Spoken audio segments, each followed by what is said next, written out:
গত ১০০ দিনের বেশি সময় ধরে ভারতে অবস্থান করছেন বাংলাদেশের সাবেক প্রধানমন্ত্রী শেখ হাসিনা। তিনি ভারতে পালিয়ে যাওয়ার পর ভারত সরকার দেশটিতে হাসিনার অবস্থান গোপন রেখেছেন। সাধারণ মানুষের জানার প্রবল আগ্রহ, ভারতে কোথায় আছেন তিনি, কেমন ধরনের নিরাপত্তা পাচ্ছেন। সম্প্রতি বিবিসি বাংলায় প্রকাশিত একটি প্রতিবেদনে এ বিষয়ে জানিয়েছে সংবাদ মাধ্যমটি।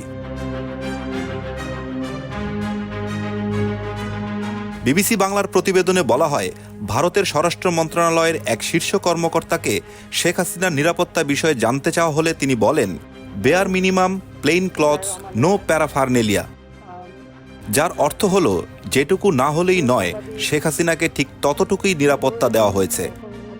সাদা পোশাকে রক্ষীরা তার চারপাশ ঘিরে রেখেছেন, আর গোটা বিষয়টার মধ্যে মাত্রাতিরিক্ত কিছু রাখা হয়নি। পরবর্তী বাক্যে তিনি বলেন, তার বেলায় গোপনীয়তাই হলো নিরাপত্তা, এবং শেষ বাক্যে বলেন, শেখ হাসিনাকে এক জায়গা থেকে আরেক জায়গায় নিয়ে যাওয়া কিংবা তার সঙ্গে অন্যদের দেখা করানোর ব্যবস্থা, এটাও যতটা সম্ভব এড়ানোর চেষ্টা করা হচ্ছে।